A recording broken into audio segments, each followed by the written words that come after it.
the retired president makes one phone call and the government screams the whole weekend.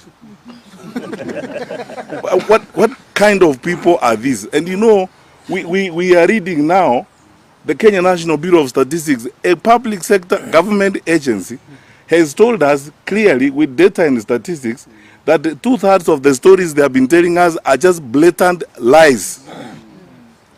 On a weekend when senior members of your party are announcing that they will not defend their seats on your party's ticket, when it is clearly displayed to the world that you are a sinking ship, would you be spending your time insulting your predecessors?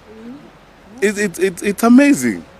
We want to ask these brothers and sisters of ours in government, there's work to be done, a lot of work to be done.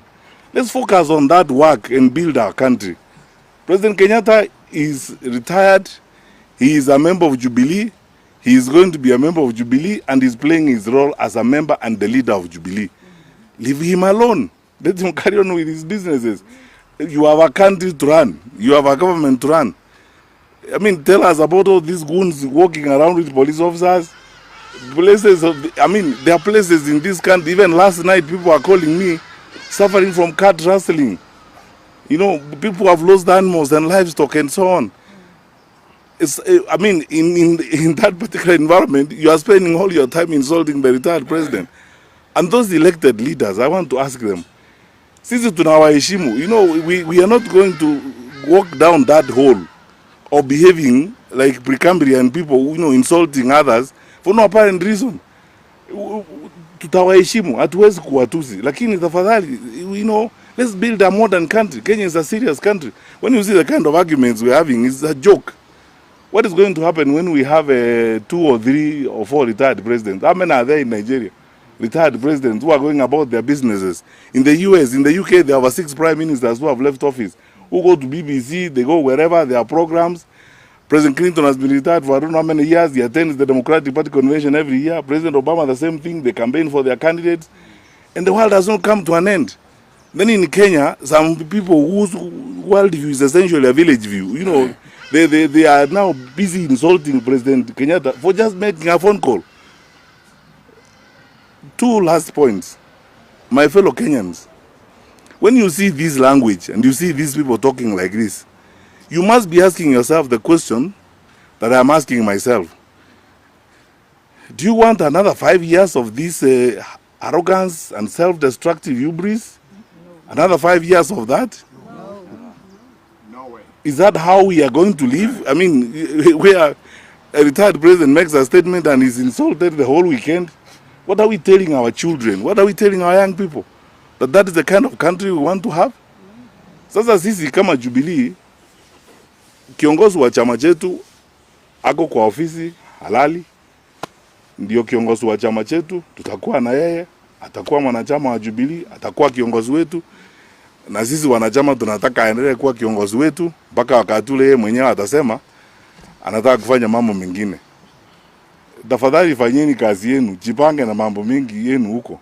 I thought you would be panicking about even some of the members of your party who joined us in Narok. And they were telling us they are leaving that sinking ship. And we said we welcome them. And I want to use this opportunity again to say we welcome them because they are fellow Kenyans. Tunawakaribisha. Twende mbele because, you know, who can tell you more about an institution than those who are inside, who are fleeing it. So, tufanye kazi ile iko, the way President Kibaki used to say, let's focus on the work we have of building our country and let us ensure that, you know, everything is going well. Finally, I want to use this opportunity to say this. If you actually needed a reason to know how this administration is totally out of touch with reality, look at Finance Bill 2026 they are published. Mitumba traders will be taxed. We have introduced you. I don't know where they live. They live in some alternative universe. But my parting words are these, fellow Kenyans, don't lose hope. Don't give up hope. 14 months down the road, we will turn the corner. We are going to change things. Our country is great. It has no problem. We are better than this, and we are ready to recover our country from the hands of these fellow Kenyans who have different interests from those that all of us have. But we will engage with them in respect and respect the officers they have because we respect our constitution. And we ask them to do the same. As I said here, some of the language they use, even we who are in the opposition, cannot use it against President Ruto. Because that is not how our country grows. Na tunawaeleza tafadhali. Let us espouse the decency of difference. You can be on different sides of the argument, but be decent about it. And for those others, like those elected leaders who are speaking as they are speaking, please grow up. You know, please grow up. Kenya is a serious country. We are 63 years into independence. Grow up. Conduct yourself as leaders. Thank you. Yeah. Yes, we'll take questions, and I want to announce that 2 or 3 of us will be here to address the local language stations. Zach and one other member of our NEC will be here to address local language stations after this, okay. Basically, to translate this. Yes, sir. Yes, sir.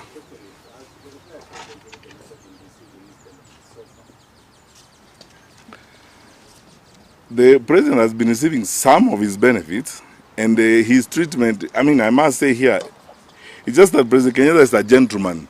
There are some things that we have not been hoping to drum up and play up. Because as somebody who served in government at a senior level, I am shocked. You know, handling a retired president is the easiest thing on this earth. For any government to do, the easiest thing on this earth. Because the constitution prescribes what he should get and how he should be treated. When the cars are 4 years old, they are supposed to be replaced. When the employees he decided to go with are treated differently and so on. I mean, when the president can't even be given very basic benefits that he deserves, it's just that he's a gentleman. He doesn't want to make issues about it. And then he's focusing on going on with his life. I think it's upon the conscience of those who are in leadership to respond to that question. Next.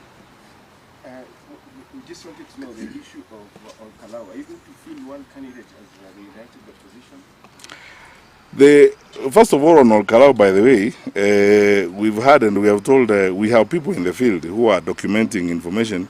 We hear there are people aligned to this administration who are buying ID cards, which is a very, very serious offense.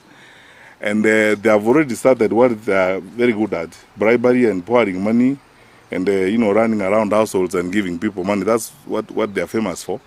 And we are asking the members of the public in Olkarao, please, the money is yours that is being stolen. That's why there's no money in school. That's why we have challenges in hospitals and so on. That money has been diverted to come and bribe you. So if you take it and spend it, you're not making a crime. It's your money anyway. But we are in consultation. Our NEC as Jubilee will meet tomorrow. And we will consult. We are members of the United Opposition conscientiously. We have decided to be part of the United Opposition. We will consult with the other NECs of the United Opposition parties. I think we will come to a conclusion and a position that is agreeable to everyone. I don't want to preempt that decision and that announcement because I don't want to take my brothers and sisters in the other parties for granted. We respect each other as institutions. They are doing their own meetings. We will do our NEC tomorrow. And then we will converge and take a position together, which we will communicate to the public. That's how we would like to operate. Will we see the president hit the road on Kalau? Now you're asking a different question by which you are putting the cart before the horse, my friend. Yes.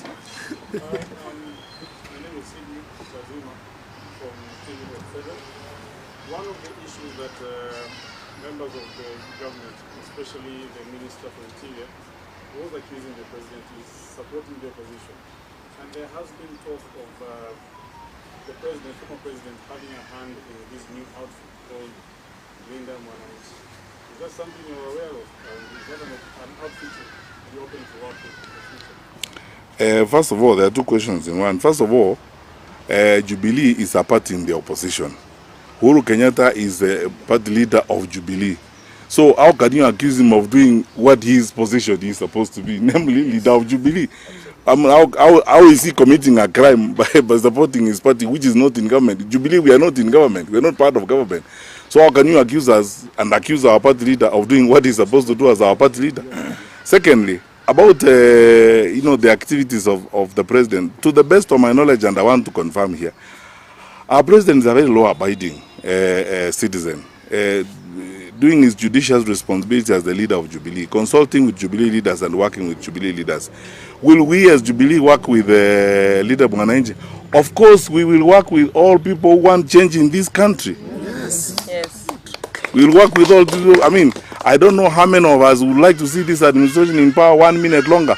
We will work with everybody who's in that particular mold. And then Linda Mwananchi is very much in that particular arrangement. We will work together. Next. Emmanuel. Just one question. The president is addressing the parliament in Tanzania. What would be your reaction? I wish he was exporting good manners.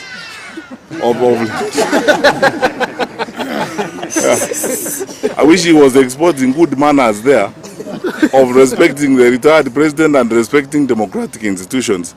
And at least for once, I hope he will tell them the truth, because he's not very famous of telling people the truth. I hope, at least when he faces the Tanzanians, he will tell them the truth about anything he would like to tell them, because he's not very famous for telling people the truth. But we wish him well. In his trip, Tanzanians are our friends.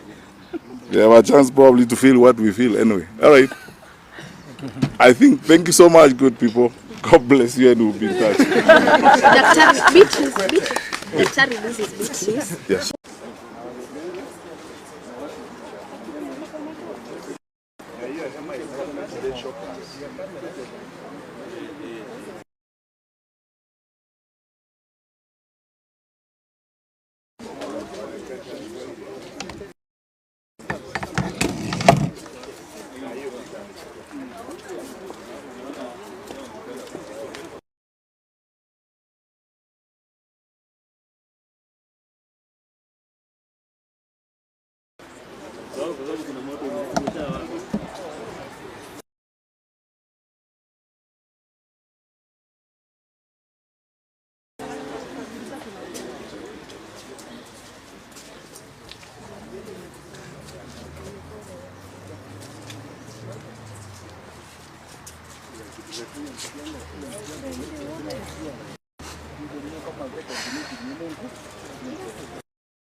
Okay. Thank you. Welcome. I have a statement here. If I give my colleagues a chance to talk long, but I think it's important what you want to say. Fellow Kenyans, as you are aware, our party had an event dubbed the Jubilee Mad Delegates Forum last week on Friday 1st, May 2026 in Narok County. A significant engagement that brought together grassroots leadership, community voices, and party structures in a candid of our nation in the future of our. During the party leader, His Excellency Uhuru Kenyatta addressed delegates through a phone call. What was intended as a moment of connection, guidance, and reflection has since been deliberately distorted into a political spectacle. Over the weekend has been swift, not of the content of his remarks, but of the deep discomfort his voice continues to generate within the current administration. We must ask, as any reasonable Kenyan would, what exactly is so threatening about a former president speaking to the people he once led? This question goes to the heart of the matter. At a time when Kenyans are grappling with the high cost of living, shrinking economic opportunities, and growing uncertainty about the future, it is both natural and necessary that voices